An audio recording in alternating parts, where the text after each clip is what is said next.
இன்னும் ரைட்டர்ஸ்க்கான ஒரு சரியான இடம் வேணுமா அப்படின்னு கேட்டா கண்டிப்பா அந்த இடம் தேவைப்படுது எல்லா வகையிலுமே. நம்மளுடைய சீரீஸ் போலீஸ் சீரீஸும் வந்து ஒரு ராஜா மாதிரி, ஒரு முரளி மாதிரி, ஒரு வாவர் மாதிரி ஒரு போலீஸ் வந்து இயங்குனாங்கன்னா அது மக்களுக்கு எவ்வளவு பெரிய ஒரு வரமா இருக்கும் அப்படிங்கிறது தான். அது இப்ப நாங்க கடந்த ஒரு வருஷத்துல நம்மளை சுற்றி நடந்த முக்கியமான விஷயங்கள், நிகழ்வுகள் அதை எடுத்து ஃபிக்ஷனேட் பண்ணியிருக்கோம். சில விஷயங்கள் ரொம்ப வருடங்களுக்கு முன்னாடி நடந்த ஒரு முக்கியமான கேஸ் எல்லாமும் எடுத்து உள்ள வச்சிருக்கோம். இந்த சொசைட்டிக்கு, நம்மளுடைய சோசியல் செட்டப்க்கு போலீஸுங்கிற சிஸ்டம் ரொம்ப அவசியமான முக்கியமான ஒரு சிஸ்டம்.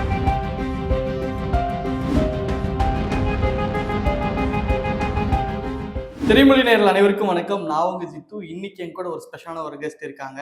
ரைட்டர், ஜேர்னலிஸ்ட் கலை காரோடி இருக்காரு. வணக்கம் சார். வணக்கம். எப்படி இருக்கீங்க? நல்லா இருக்கேன் சார். சந்தோஷம் சார் உங்களை சந்திச்சதுல. நிறைய விஷயங்கள் உங்கள்கிட்ட கேட்கணும்னு இருந்தேன். ஏன்னா உங்களோட இன்டர்வியூஸ் பார்க்கும்போது யாரா இவர் இவ்வளோ விஷயங்கள் பண்ணிட்டு இருக்காரு அப்படின்ட்டு. நான் இப்போ இந்த போலீஸ் சீரீஸ்லேருந்தே வந்துடுறேன். ஒரு போலீஸான ஒரு ஸ்டோரி எழுதுறதுன்றது ரொம்ப சேலஞ்சிங்கான ஒரு விஷயம். நீங்க ரைட் பண்ணும்போது எனக்கு இந்த விஷயங்கள முரணா இருந்தது அப்படின்னு ஏதாவது இருக்கா? எப்படி அந்த ஸ்ட்ரக்சர் பண்ணீங்க? அந்த ஸ்கிரிப்டை பத்தி பேசலாமா? இல்ல, இதுல முரண்னா அப்படிங்கிறது கிடையாது. ஃபர்ஸ்ட் இது வந்து ஒரு 100 எபிசோட் கொண்ட ஒரு லாங் ஃபார்மேட் சீரீஸ். இதுல ஃபர்ஸ்ட் வந்து 24 எபிசோட்ஸ் வந்து வேற டீம் பண்ணாங்க. ஸோ 25th எபிசோட்ல இருந்து நான் எடுத்து அதனோட ஒர்க் வந்து ஆரம்பிச்சேன். ஸோ அவங்க கிரியேட் பண்ணியிருந்த வேர்ல்டு, அவங்க கிரியேட் பண்ணியிருந்த கேரக்டர்ஸ், அதை நான் என்னுடைய ஸ்டோரியோட இதுக்கு உள்ள வந்து ஃபிட் பண்ணி அதை அப்படியே கொஞ்சம் கொஞ்சமா எடுத்துட்டு வந்தோம். முரண்பட்ட விஷயங்கள் அப்படின்னா இதுல நம்ம காட்டக்கூடிய அந்த போலீஸ் ஸ்டேஷன், இதுல இருக்கக்கூடிய அந்த கதாபாத்திரங்கள் வந்து ரொம்ப ஒரு ஐடியலிஸ்டிக்கா இருக்கக்கூடிய ஒரு இது. நிஜத்துல இப்படிதான் போலீஸ் ஸ்டேஷன் இருக்குமான்னு கேட்டா நிஜத்துல இப்படி இருக்காது. இதனுடைய ஆபரேஷன்ஸ், அதனுடைய டே டு டே ஆக்டிவிட்டிஸ் நாங்க காட்டி இருக்கிறதுல ரொம்ப நம்பகத்தன்மையோட இருக்கும். ஆனா இந்த போலீஸ் ஸ்டேஷன் வந்து எப்படின்னா, ஒரு போலீஸ் அப்படிங்கிறவங்க எப்படி இருக்கலாம், ஒரு போலீஸ் ஸ்டேஷன் அப்படிங்கிறது இப்படி இயங்கினா எப்படி இருக்கும் அப்படின்னு நம்மளுக்கு ஒரு ஐடியலிஸ்டிக்கா ஒரு ஐடியா இருக்கும் இல்லையா? அப்படியான ஒரு உலகமா தான் இந்த போலீஸ் கதை உலகமே இருந்தது. Super sir. நான் கேள்விப்பட்டிருக்கேன். ஒரு ஸ்கிரிப்ட் நமக்கு ஒரு ஐடியா வருதுன்னு வைங்களேன். அது சின்ன டாட்ல இருந்து அப்புறம் அப்படியே கொஞ்சம் கொஞ்சமா டெவலப் ஆகி அப்படியே ஒரு ஸ்ட்ரக்சர் ஃபார்ம் பண்றதுல இருந்து ஒரு ரைட்டர் ரொம்ப முக்கியமா தேவைப்படுவார். ஆனா நீங்க போனது வந்து 24th முடிஞ்சு 25th எபிசோட்ல இருந்து தான் ரைட் பண்றீங்க. ஆனா உங்களுக்கு எவ்வளவு சேலஞ்சிங்கா இருந்தது? ஏன்னா நீங்க ஆல்ரெடி ஒரு கேரக்டர்ஸ் இருக்கு. அவர் வேற ஒரு ரைட்டர், வேற ஒரு இமேஜினேஷனும் எழுதியிருப்பாரு. அதை விட சூப்பராகவும் பண்ணி ஆகணும், குறையவும் பண்ணிடக்கூடாது. இருந்தாலும் அந்த கேரக்டர்ஸ் எல்லாருமே நமக்கு புதுசு. அது எவ்வளவு சேலஞ்சிங்கா இருந்தது? இல்ல, அது ரொம்ப சேலஞ்சிங்கா தான் இனிஷியலா இருந்தது. அந்த வேர்ல்டு, அந்த ஏன்னா அவங்க என்ன விஷன்ல அதை ஸ்டார்ட் பண்ணியிருப்பாங்கன்னு ஒண்ணு இருக்கும். அதை இப்ப நான் வந்து எடுத்துட்டு போகணும். அது சுவாரஸ்யம் குறையாம இருக்கணும், அந்த கதாபாத்திரங்களோட தன்மை மாறாம இருக்கணும். எதுவும் நான் பெருசா அப்படியே பயங்கர ஒரு டிஃப்ரெண்டா ஒண்ணு எனக்கு பிடிச்ச மாதிரி ஒரு விஷயத்த பண்ணிட முடியாது. அந்த லிமிடேஷனுக்குள்ள என்ன பண்ண முடியுமோ அதை தான் பண்ணணும் அப்படிங்கிறத சேலஞ்சா இருந்தது. ஸோ இனிஷியல் ஃபியூ எபிசோட்ஸ் வந்து கொஞ்சம் கொஞ்சமா எனக்கு ஏத்த மாதிரி சில விஷயங்களை மாத்த ஆரம்பிச்சேன். அப்புறம் ஒரு 10-16 எபிசோட்ஸ் கடந்ததுக்கு அப்புறம் என்னோட ஃபார்மேட்குள்ள அதை எடுத்துட்டு வந்துட்டேன். அதுக்கப்புறம் எனக்கு ஓரளவுக்கு அது எளிமையா தான் இருந்தது பண்றதுக்கு. சூப்பர். பொதுவாகவே பசங்களுக்கு பார்த்தீங்க அப்படின்னா, சின்ன வயசுலேருந்து எல்லார்ட்டையும் நீ என்ன ஆவன்னு கேட்டால், ஒன்றும் போலீஸ் ஆகணும்னு சொல்லுவான். இல்லாட்டி நான் வந்து ஆர்மி ஆஃபீஸர் ஆகணும் அப்படின்னு சொல்லுவாங்க. ஏன்னா அந்த மாஸ் நம்ம தமிழ் சினிமாவில் அப்படி பார்த்துட்டோம். அந்த மாஸ், பிஜிஎம் அந்த மாதிரி ஒரு பைக்ல வர்றது, தோரணை அதெல்லாம் பார்த்து உங்களுக்கு அந்த மாதிரி இருந்திருக்கா? நம்ம அந்த மாதிரி போலீஸ் இந்த மாதிரி ஆகணும், இந்த மாதிரி அந்த மாதிரி ஆசைகள் ஏதாவது? இல்ல போலீஸ் ஆகணும்ன்ற ஆசைலாம் எனக்கு என்னைக்குமே இருந்ததில்லை. இப்போ அந்த போலீஸுங்கிற சிஸ்டம் வந்து அது வந்து ரொம்ப ஒரு முக்கியமான சிஸ்டம். நம்மளுடைய இந்த சொசைட்டல் செட்டப்க்கு அது மிக மிக அவசியமான ஒரு சிஸ்டம். ஆனா அது சரியானபடி இயங்குறதுல நிறைய சிக்கல்கள் அது எல்லாமே இருக்கு. ஸோ ஒருவேளை அந்த சிஸ்டம், அதுல இருக்கக்கூடிய போலீஸ் எல்லாம் வந்து இப்படி இயங்குனாங்கன்னா அது எவ்வளவு இஃபெக்டிவா இருக்கும் அப்படிங்கிறது தான் சினிமாவில் காட்டக்கூடிய போலீஸ ஹீரோவா வச்சு காட்டக்கூடிய படங்களும் சொல்லுது. நம்மளுடைய சீரீஸ் போலீஸ் சீரீஸும் வந்து இப்போ ஒரு ராஜா மாதிரி, ஒரு முரளி மாதிரி, ஒரு வாவர் மாதிரி ஒரு போலீஸ் வந்து இயங்குனாங்கன்னா அது மக்களுக்கு எவ்வளவு பெரிய ஒரு வரமா இருக்கும் அப்படிங்கிறது தான் அந்த விஷயம் தான் அதுல இருக்கும். ஓகே, நமக்கு வந்து போலீஸ்னு சொல்லணும். நான் இப்ப ரீசெண்டா சொல்றேன். டக்குன்னு எனக்கு ஞாபகம் சூர்யா சாரோட அந்த சிங்கம் மூவி. அது டக்குன்னு இன்னும் ரொம்ப டீட்டெயிலா இவ்வளவு ஹார்ட் ஒர்க் பண்ணிருக்காங்க. இப்போ ஹச்வினோத் அவர்களுடைய தீரன் கூட சொல்லலாம். இப்போ இவ்வளவு டீட்டெயிலா நம்ம பண்ணிருக்காங்க. ஆல்ரெடி ஒரு சப்ஜெக்ட் வந்துருச்சு. நம்ம அதை ஓவர் கம்மும் பண்ணி ஆகணும். புதுசாவும் இருக்குன்ற போது இதெல்லாம் நம்ம பண்ணணும் அப்படின்னு ஆட் பண்ணீங்களா? இதெல்லாம் நம்ம பண்ணணும் ரிசர்ச் அந்த மாதிரி ஏதாவது இருந்ததா? ஆமா. இதுல நெறைய ரீசர்ச் ஒர்க்ஸ் இருக்கும். இப்போ இந்த சீரிஸோட தன்மையே எப்படி இருக்கும்னா, உங்களுக்கு வந்து அந்த கேரக்டர்ஸ்னுடைய பெர்சனல் டிராமாஸ் இருக்கும். ஒரு ரொமான்ஸ் இருக்கும். ஒரு ஃபன் இருக்கும். இந்த லேயர்ஸ்லாம் பிரைமரியா இருக்கும். இதற்கு அடுத்தது இவங்க டீல் பண்ணக்கூடிய கேஸஸ் எஸ். அப்படிங்கிறது இருக்கும். ஸோ அந்த கேசஸ்ன்னு வரும்போது அதுக்கு நிறைய ரீசர்ச் ஒர்க்ஸ் தேவைப்படும். ஸோ அது இப்போ நாங்கள் கடந்த ஒரு வருஷத்துல நம்மளை சுற்றி நடந்த முக்கியமான விஷயங்கள், நிகழ்வுகள் அதை எடுத்து ஃபிக்ஷனேட் பண்ணியிருக்கோம். சில விஷயங்கள் ரொம்ப வருடங்களுக்கு முன்னாடி நடந்த ஒரு முக்கியமான கேஸ் எல்லாமும் எடுத்து உள்ள வச்சிருக்கோம். நிறைய கேசஸ் ஃபிக்ஷனாவும் பண்ணியிருக்கோம். ஸோ அது அது எல்லாமே மெனக்கெடல் தான். நீங்க சொன்ன மாதிரி போலீஸை வச்சு பல 100 படங்கள் சினிமாலே நம்ம பார்த்துருக்கோம். அப்ப அதுல இருந்து இதை எப்படி நம்ம வந்து டிஃபரன்ஷியேட் பண்ண போறோம், அது டீல் பண்ணாத எந்த விஷயங்களை இதுல எடுத்து வைக்க போறோம், இது வரைக்கும் காட்டப்படாத கேசஸ் வந்து எது எப்படி இதுல வைக்க போறோம் அப்படிங்கிற மாதிரியான சின்ன சின்ன விஷயங்களை ஒர்க் பண்ணி தான் பண்ணும். எனக்கு போலீஸ்ல ரொம்ப பிடிச்சது அந்த லவ் சீக்வன்ஸ் நீங்க பிளேஸ் பண்ண விதம் ரொம்ப அழகா இருந்தது. அது இங்க வைக்கணும்ன்ற ஒரு கட்டாயம் இருந்ததா இல்ல அது கோவித் ஃப்ளோல அப்படியே அமைஞ்சுதா? இல்ல, இது வந்து ஒரு ஒரு எபிசோடுமே இதை பொறுத்த வரைக்கும் இட்ஸ் அ பேக்கேஜ் தான். எப்படி நம்ம ஒரு கமர்ஷியல் படத்துக்கு சொல்றோம் இல்லையா, ஒரு ஹீரோவோட பில்டப் இருக்கணும், ஒரு ஓப்பனிங் இருக்கணும், ஒரு சாங் இருக்கணும், ஒரு சஸ்பென்ஸ் இருக்கணும், ஃபைட் இருக்கணும், ரொமான்ஸ், ஃபன் எல்லாமே இருக்கணுங்கிற மாதிரி இதுவுமே அப்படிதான். ஒரு எபிசோட்ல உங்களுக்கு அந்த 22 நிமிஷம் அப்படின்ற அந்த டைம்ல உங்களுக்கு வந்து எல்லா விதமான உணர்வுகளையும் ஒரு எபிசோடு வந்து கொடுக்கணும். அதுல ரொமான்ஸ் இருக்கணும், ஃபன் இருக்கணும், இமோஷன் இருக்கணும், இந்த கேஸ் சம்பந்தமான ஒரு இன்ட்ரெஸ்டிங்கான ஒரு இன்வெஸ்டிகேஷனும் இருக்கணும். இதுதான் அதனுடைய பேஸ் ஃபார்மெட்டு. ஸோ நீங்க கேட்ட கேள்விக்கு அது வைக்கணுங்கிறதுக்காக வச்சோம்னா ஆமா, ஈச் அண்ட் எவ்ரி எபிசோட் வந்து ஒரு ரொமான்ஸ் சீன் இருக்கணும், ஒரு ஃபன் இருக்கணுங்கிறத ரொம்ப கான்சியஸா எடுத்து பண்ணதுதான்.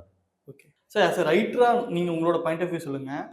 நிறைய மலையாள சினிமாவில் நல்ல நல்ல படங்கள் வர்றதுக்கு ரைட்டர் தான் முக்கியம், ஆனா தமிழ் சினிமாவில் ரைட்டர் கொண்டாடுறது இல்லை, ரைட்டருக்கான இம்பார்ட்டன்ஸ் கொடுக்கறது இல்லைன்ற ஒரு பேச்சு இருந்துகிட்டே இருக்கு. ஆஸ் எ ரைட்டர் உங்களோட எப்படி இருக்கு உங்களோட தாட்? ஆன் த ஹோலா ஜென்ரலா வந்து பார்த்தோம்னா இப்போ மலையாளம்ல கம்பேர் பண்ணும்போதோ ஈவன் தெலுங்குல கூட அதற்கான ஸ்பேஸ்லாம் இருக்கு. அதெல்லாம் கம்பேர் பண்ணும்போது தமிழ் சினிமாவில் இன்னும் ரைட்டர்ஸ்க்கான ஒரு சரியான இடம் வேணுமா அப்படின்னு கேட்டா கண்டிப்பா அந்த இடம் தேவைப்படுது. எல்லா வகையிலுமே அவங்களுக்கான ஒரு அக்ரெடிடேஷன், அக்னாலேஜ்மெண்ட், அவங்களுக்கு கொடுக்கக்கூடிய சம்பளங்கள் இது உட்பட ஒரு ரைட்டருக்கான சரியான இடத்த வந்து தமிழ் சினிமால இன்னுமே வந்து நம்ம வந்து அதை கிரியேட் பண்ண வேண்டிய ஒரு அவசியம் கண்டிப்பா இருக்கு. ஓகே. அதே மாதிரி காவல்துறையை பத்தி இது நம்ம சில படங்கள் பார்க்கும்போது மாஸ் எலமெண்ட்ஸ் தாண்டி சில மைனூட்டான விஷயங்களும் காவல்துறையில் இப்படிலாம் இருக்கா அப்படின்னு ஒரு சில படங்களை பார்த்துருக்கோம். இப்போ சமீபமாக பார்த்தீங்க அப்படின்னா சிறை கூட சொல்லலாம். நீங்கள் அதை பார்த்தோன்னே ஓகே இந்த மாதிரி விஷயங்களும் இருக்கு, இதெல்லாம் நம்ம வைக்கலாம், போலீஸ் டூல் ஏதாவது யூஸ் பண்ணலாம், அந்த மாதிரி ஏதாவது பிளான் பண்ணியிருக்கீங்களா? இல்ல நம்ம அதுல இருந்து எனக்கு எதுவும் அது சிறை வந்து தனிப்பட்ட வகையில அது ரொம்ப ஒரு it's a procedural film. Yes. அது படமாகவே வந்து எப்படின்னா ஒரு போலீஸ் டிபார்ட்மெண்ட்குள்ள நிகழக்கூடிய சின்ன சின்ன விஷயங்கள்ல இருந்து எடுத்து ஒரு சம்பவத்தை வச்சு ஃபிக்ஷனேட் பண்ணியிருப்பாங்க.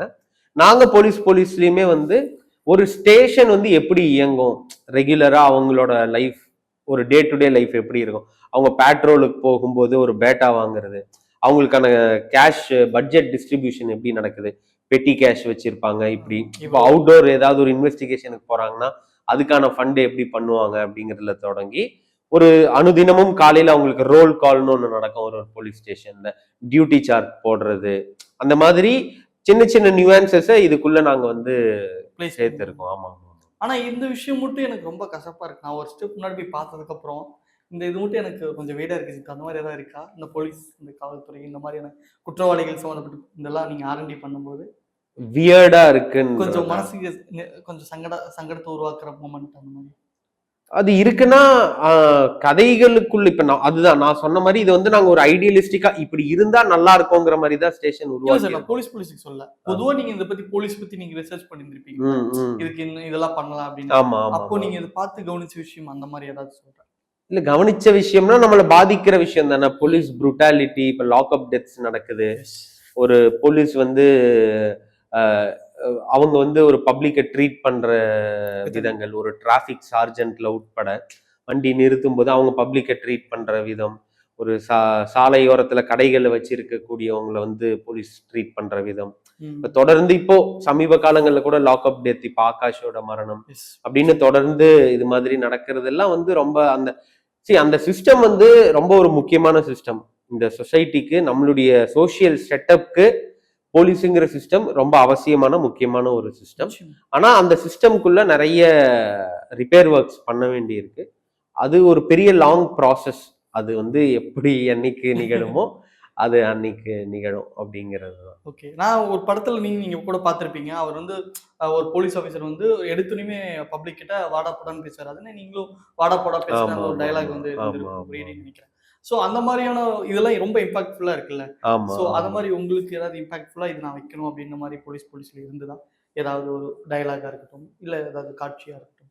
இல்ல அது மாதிரி வைக்கிறதுக்கான ஸ்பேஸ் வந்து இந்த சீசன் 1ல எங்களுக்கு எதுவும் இல்லை. பிகாஸ் இங்க இருக்கக்கூடிய எல்லாருமே இப்படி ஒரு போலீஸ் இருக்கணுங்கிற மாதிரி நாங்க கிரியேட் பண்ணிட்டனால இதுல வந்து அந்த மாதிரி வைக்கிறதுக்கான ஒரு சூழல் இல்லை. ஆனா அதுலயுமே ஒரு கமிஷனர் கேரக்டர் இருக்கும். போலீஸ்ல ஒரு கமிஷனர் கேரக்டர் இருக்கும். அவர் பயங்கர செல்ஃபிஷா இருப்பாரு. அவர் இந்த சிஸ்டத்தினுடைய லூப் ஹோல்ஸ் எல்லாம் வச்சு எப்படி வந்து தனக்கு சாதகமா யூஸ் பண்ணிக்கிறாரு அப்படிங்கிற மாதிரியான சில விஷயங்கள். ஸோ இந்த ஸ்பேஸ்ல என்ன சொல்ல முடியுமோ அதை சொல்லியிருக்கோம். ஓகே. உங்களுக்கு பிடிச்ச இந்த கேரக்டர் என் மனசுக்கு நெருக்கமா இருந்தது அப்படின்னா எது சொல்லுவீங்க? எந்த கேரக்டர் சொல்லுவீங்க? போலீஸ்லயா? எனக்கு எல்லா கேரக்டருமே ரொம்ப பிடிக்கும். அதுல எஸ்பெஷலி அந்த ஜீவா ஸ்வென்சி அப்படின்னு ஒரு காமெடி கேரக்டர். ஸோ அவங்களோடது அது எழுதும்போது எனக்கு ரொம்ப அது ஒரு மாதிரி அந்த ஜீவா கேரக்டர் எனக்கு ரொம்ப மனசுக்கு நெருக்கமா பிடிச்ச ஒரு கேரக்டர். ஓகே. இது வந்து போலீஸ் எல்லாம் பொதுவா கேட்கிறேன். காமெடி ட்ராக்குக்கான ஒரு ரைட்டர்ஸ் கம்மி ஆயிட்டாங்க. காமெடி ட்ராக்கே இல்ல அப்படின்ற மாதிரி ஃபீல் பண்றோம் நிறைய ஆடியன்ஸ். உங்களுக்கு அந்த மாதிரி ஃபீல் இருக்கா? நல்ல ஒரு த்ரோட்டான ஒரு காமெடி ஃபிலிம் பண்ணோம் அப்படின்னு. இல்ல ஆக்சுவலி நானே வந்து அதுக்கான ரைட்டர் கிடையாது. ஐடியாவா? ஆமாமா. அது உண்மையிலேயே அந்த மாதிரியான ஆக்சுவலி ரைட்டர்ஸ் இருக்காங்க. அந்த மாதிரி ரைட்டர்ஸ் வந்து என்னோட ஃப்ரெண்ட் சர்க்கிள் எல்லாம் கூட இருக்காங்க. அதான் எல்லாருக்கும் அந்த ஸ்பேஸ் கிடைக்கணும், அந்த வாய்ப்பு கிடைக்கணும், அந்த இடத்துக்கு வரும்போது அதெல்லாமே நிகழும். கண்டிப்பா. இந்த வீடியோ பாக்குறவங்க எல்லாருமே இந்த கேள்வி கேள்றா அப்படின்ற மாதிரி வெயிட் பண்ணிட்டு இருப்பாங்க. போலீஸ் 2 எப்ப எதிர்பார்க்கலாம்? இல்ல சீசன் 2 பண்றதுங்கிறது 100% கன்ஃபார்ம் பண்ணியிருக்காங்க. சூப்பர். பட் அது எப்போ, எப்படி, எங்க அப்படிங்கறதெல்லாம் இன்னும் கொஞ்சம் டைம் எடுக்கும். இப்பதான் இந்த 100 எபிசோட் முடிச்சிருக்கிறதுனால எல்லாரும் அது பிரேக்ல இருக்காங்க. சிலர் பார்க்காதவங்களும் பார்த்துட்டு இருப்பாங்க. ஸோ அந்த பிரேக்ல நடிகர்களும் சரி, இப்ப நான் ரைட்டர், ப்ரொடக்ஷன்ல இருந்து, ஹாட் ஸ்டார் சைட்ல இருந்து எல்லாருமே அந்த 100 எபிசோட் முடிச்சு ஒரு சின்ன பிரேக்ல இருக்கும்.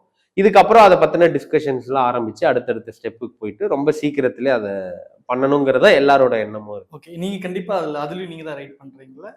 மோஸ்ட் ப்ராபப்ளி தெரியல. எங்களுக்கு அப்படியே அந்த அப்டேட் கொடுத்தீங்கன்னா நாங்க அப்படியே கொஞ்சம் வாங்கிருப்போம். இந்த மாதிரிலாம் இருக்கும், இதெல்லாம் எதிர்பார்க்கலாம் அப்படின்னு.